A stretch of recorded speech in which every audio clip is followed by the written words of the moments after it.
Hey everyone, I'm going to wrap up the conversation with vegan games and support on the problem of evil. If you haven't seen the first part, you can find a link at the end of this video.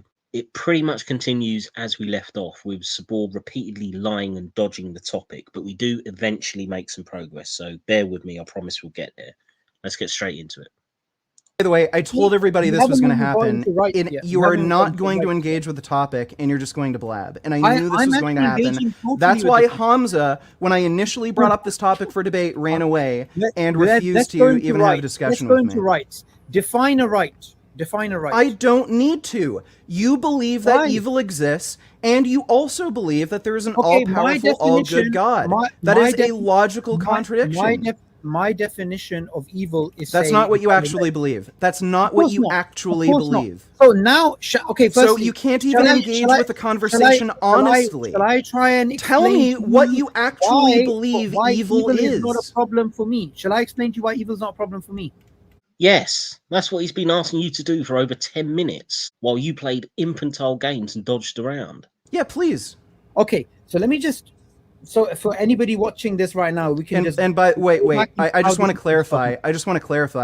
I want you to explain why the problem of evil isn't a logical contradiction. That's what I meant by wanting you to explain. Yeah, that's fine. Well, what else did you mean? Well, you said, I want to explain why evil isn't a problem for me. That could mean a lot of different things. That doesn't mean you're necessarily going to engage with the problem of evil and explain why it's not a logical contradiction. You could just say, well, I personally don't care about certain evils or evil in general. So, again, I want you to engage with the actual topic of the problem of evil. Yeah, that's a good clarification to make, because Subboor has already spent the first half of the conversation with childish diversions, such as saying he thinks evil is the color red, and he was just in the middle of doing that again when he picked up that little red item. Vegan Games has laid out the question for about the 20th time now, and with pinpoint accuracy, so he's got no excuses not to answer it. I think I've understood. Why is it not a logical contradiction? I think I've understood it pretty clearly. Can I explain now? Yeah. We would love you to, and don't act like he's preventing you when he's done nothing but repeat the question over and over while you dodged away from answering it. Yeah, sure. Okay, so let me just recap how we got here. If Subboor was in court, he would have been held in contempt by now. If you haven't watched the first part of this is about the 5th time Subboor has insisted on pointlessly recapping what was said as a way to strangle the conversation and avoid addressing the topic. Before I explain why the problem of evil is not a logical contradiction for Muslims, you poorly attempted to try and explain why it is a logical contradiction, but you couldn't do so because atheists do not have a definition for evil. That's just flat out wrong. Atheists have many definitions for evil. Vegan Games gave you quite a reasonable one right at the start, so you're just lying, Subboor.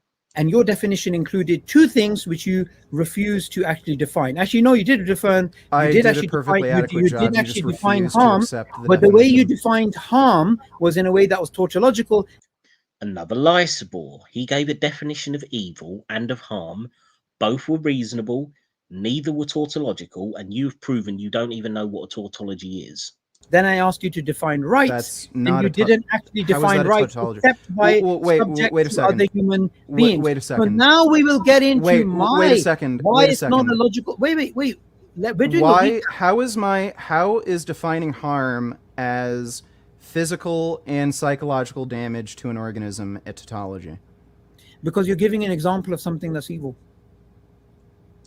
which is not a tautology.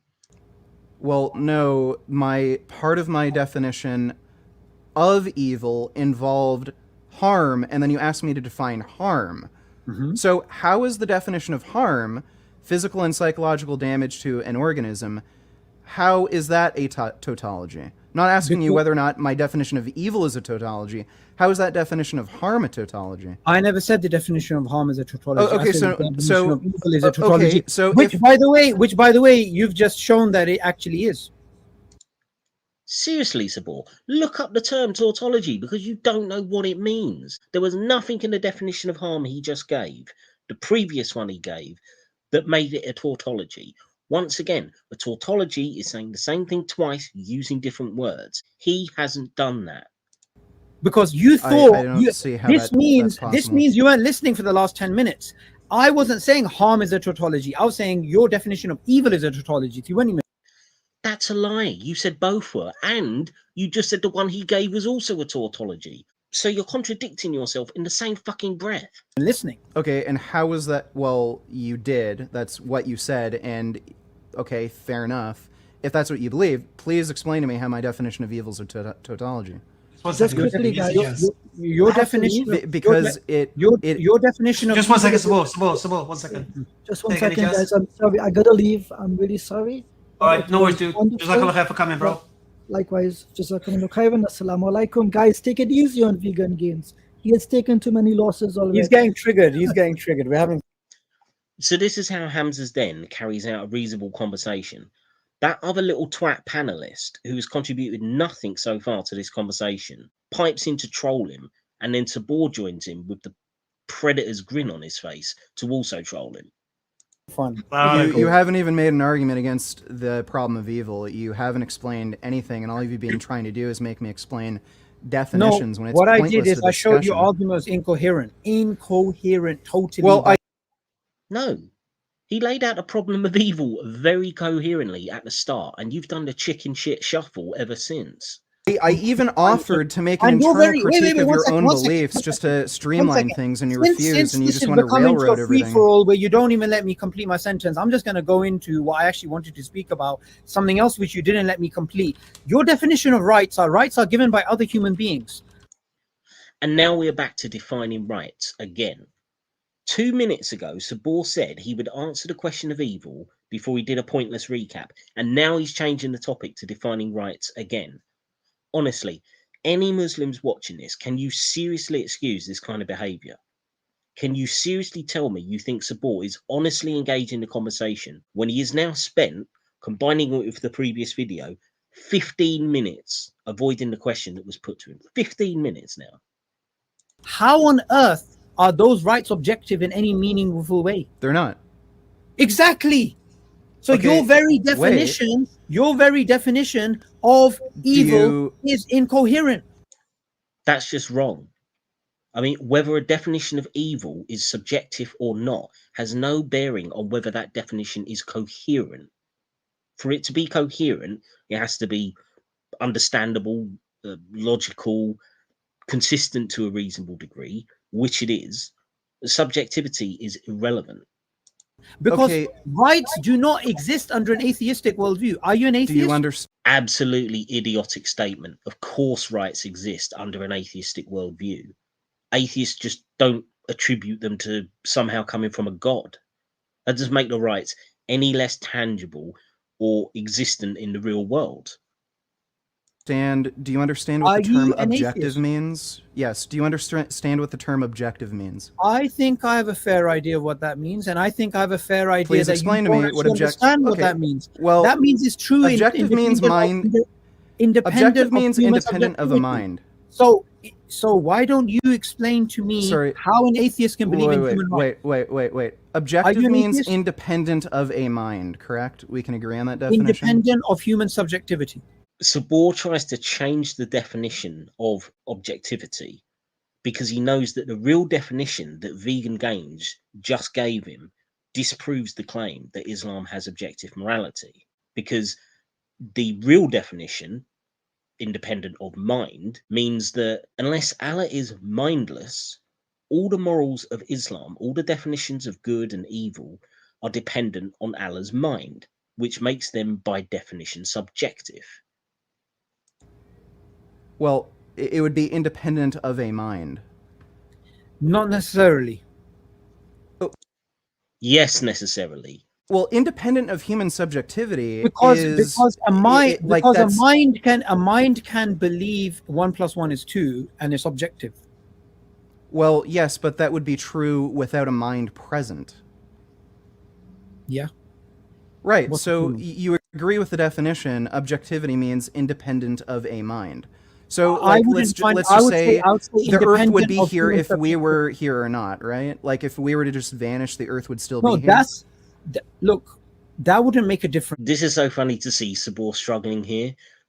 And this is why he spends so much time playing games, I think, because As soon as he's pinned down to actually answer a question, he knows he can't defend the Islamic position. It's because you could actually have a human mind that is conceiving of objective truths.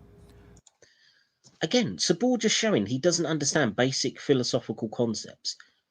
A mind conceiving of an objective truth has no bearing on whether that truth is objective or why. For it to be an objective truth, it must be true whether that mind is conceiving it or not. It's the very definition of objective. Again, where did Subboor get his so-called philosophical training? If this guy ever studied philosophy, I swear he must have slept through every single class. Well, yes, we can perceive But objective truths. We can perceive reality, and whether let's stop running away. Well, from no. Subboor accused vegan games of running away from the issue. I mean, you've got to be fucking kidding me. He really has no shame. There's no low he won't sink to. There's no blatant hypocrisy he won't indulge in. Well, this is pertinent to the discussion. No, this is pertinent to the discussion because how can you, where do the rights come from? You said from other human beings.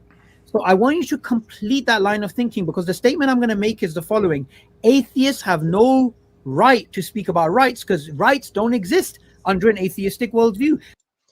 So here's the truth about Subboor, and you can see it in that statement. When it comes to atheists, he is so scared that he wants to kind of a priori exclude them from having the right to even have the conversation, because he just knows that he cannot actually argue the point when he comes up against an atheist. So he just repeats this false assertion that rights don't exist under atheism, and he can't back that claim up with anything. There is no How do they not exist under an atheist rights worldview? or ethics or morality or any of these things. So let's just put it this way. Wait. The basis for that is that you believe they're not objective, use correct? the problem of evil against God doesn't make sense as an. It makes the most sense from an atheist, because you as the Muslim are claiming God is all good while also saying he creates evil, which is a contradiction. Atheist. However, I'm going to ignore you and I'm going to pretend a theist is asking me the question. Makes no difference whether a theist or an atheist asks it. It remains the same problem. And this just shows, again, how weak Subboor is in facing atheists, because he refuses to even accept an atheist can ask it.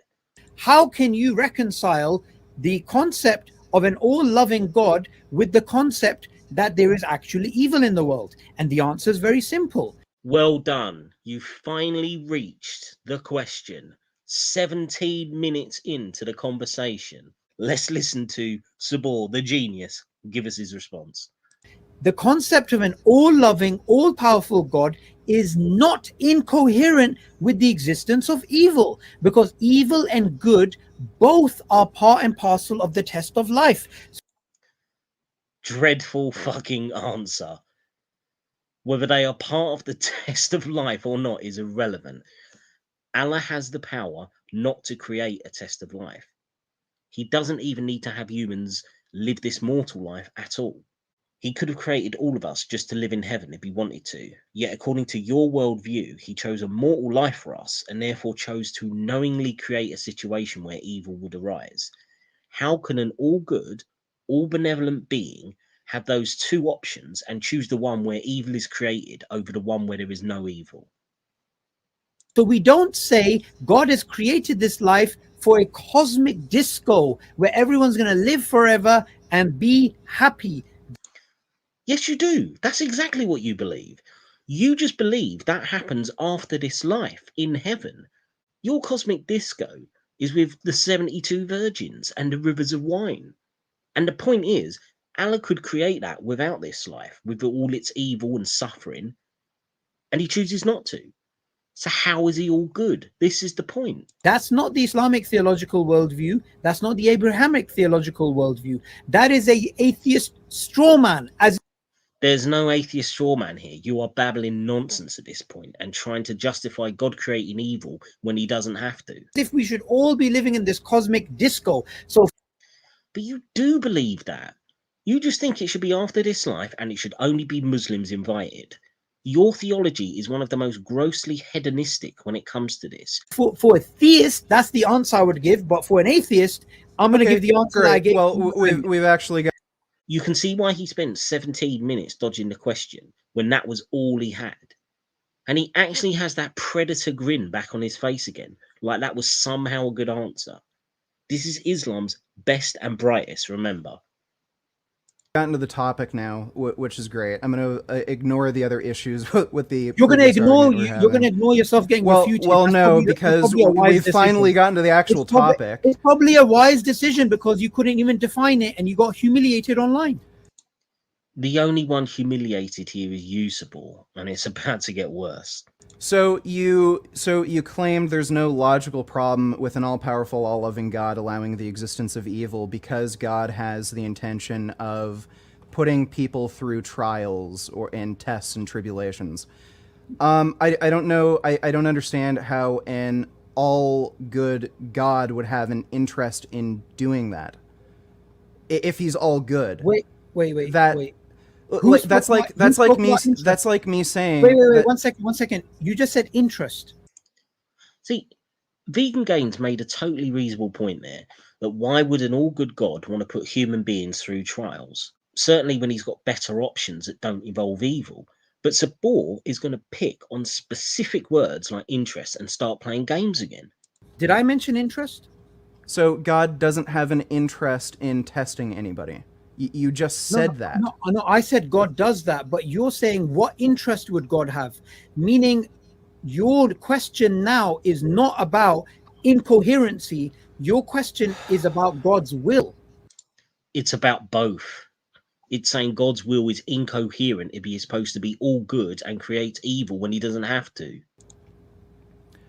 Yeah, so you claimed that there's no logical contradiction with the existence of evil despite the existence of an all-powerful, all-good being because God had the intention to put us through trials and tribulations, correct? Am I getting that right?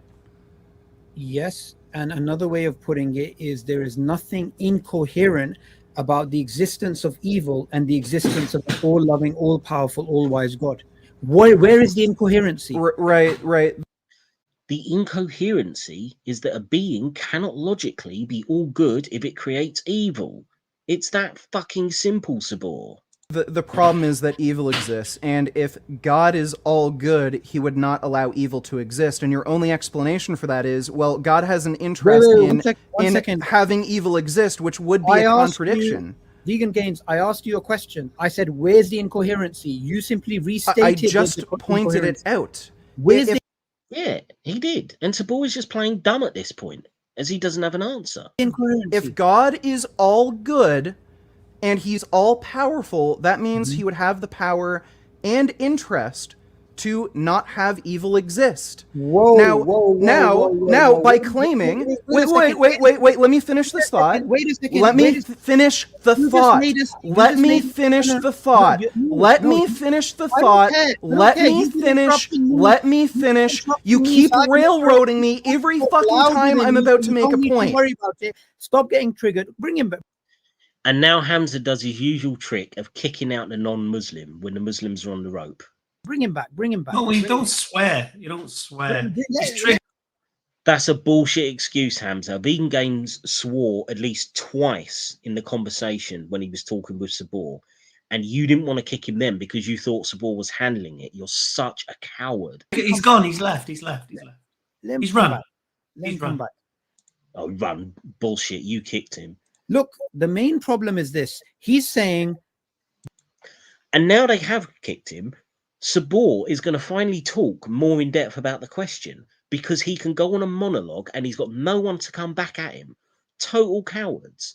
However, since I'm doing this video, I will let it play a little bit longer and I will respond to Subboor. There's an incoherency. I'm like, where's the incoherency? He explained it crystal clear. Where is it? Because God's all loving, therefore evil shouldn't exist. Okay, but why? Because if he is all loving and all good, evil and the suffering that evil brings on people would be an affront to his will. It'd be the opposite to his very nature. He cannot allow evil and be all good if he has the power to get rid of evil and doesn't. Christ, it is not complicated. Exactly. Why not? You see the biggest problem that I find, and I found this in Speaker's Corner as well. You're using the design argument. Oh, the design argument's debunked. Why? William Paley. Oh, it's debunked. All right, you're just waffling on another topic now. This has got nothing to do with anything. Watchmaker analogy. Why? Here, he needs to provide the evidence. He needs to provide the evidence that an all-loving, all-powerful, all-wise God and the concept of good and evil existing in the world, that these concepts are incoherent. I asked him, what? They are incoherent because they are logically contradictory. You don't need evidence that a married bachelor is a contradiction. And you don't need evidence that an all-good, all-powerful being creating and allowing evil to exist is a contradiction. It's definitional. What's the evidence for that? And he said, God's all-loving, so evil shouldn't exist. That's not an argument. No, he said it's a logical contradiction for an all-good God to allow evil. And you simply saying it isn't is just you ignoring the problem. He gave you a perfectly cogent argument. You need to actually make an argument. And remember, this discussion can only happen between two theists. No, you're just afraid to have it with an atheist because you know you can't defend your position. In the beginning, I showed how with an atheist, we shouldn't even begin to entertain that discussion for the simple reason they can't define evil. And his which you're obviously wrong about since he defined it for you. His definition of evil included the word harm. And when I asked him what harm meant, he gave an example of something that's evil. No, he didn't. He gave you an example of harm, which could also fit under his definition of evil. A tautology. And then he said, Giving an example does not make it a tautology. no, let's move on to you. And look at his words very carefully, anybody that can go back. He said, I want to show it's inconsistent under your worldview. Meaning he understands, as an atheist, the argument doesn't make any sense. Absolute lie. He offered to use your definition for two reasons, neither of them anything to do with his position supposedly not making sense. One reason is that it doesn't matter whether an atheist or a theist defines evil. The problem is still the same. And two, because you refuse to answer the question, because you were incorrectly labeling his definition a tautology, and he was trying to move the conversation forward. The only way the argument can start to make any sense is if two theists are having a discussion, meaning there's an internal problem in terms of theism of trying to explain the problem of evil. No, there is no issue whatsoever with arguing the problem of evil with an atheist, and the critique makes the most sense coming from an atheist, as it's about showing the logical inconsistency of the God that you think exists. And to be fair, most other theists don't try to weasel out of this discussion with such pathetic excuses like you do, Subboor. So one of the things we have to keep in mind about these atheists is they don't want to go to definitions. No, we don't want to waste time with pointlessly focusing on definitions of well-understood concepts, because we know people like you do that to avoid the actual topic, as you proved over and over in this video. Why? Because that's where the devil lies. The devil lies in the details. No, the distraction lies in the details, which is why you use it to avoid having a real discussion, because your position will be exposed yet again as being completely without foundation. Their definitions are tautological. And if anyone knows Subboor's email address, I can send him the definition of tautology. Please leave it in the comments. If they're tautological, then their arguments completely melt down. And if they're not tautological, as they aren't, the argument doesn't melt down and you get shown to be an idiot. So there we have it, folks. Subboor is an absolute fraud. He's got no ability to argue the Islamic position, and he's convinced himself that dodging the question is the way to do dawah. I mean, it's a shockingly bad display. I think we've dined out on Hamza's den enough for the time being, so the next video is going to be on someone new. I'll catch you all in the next one.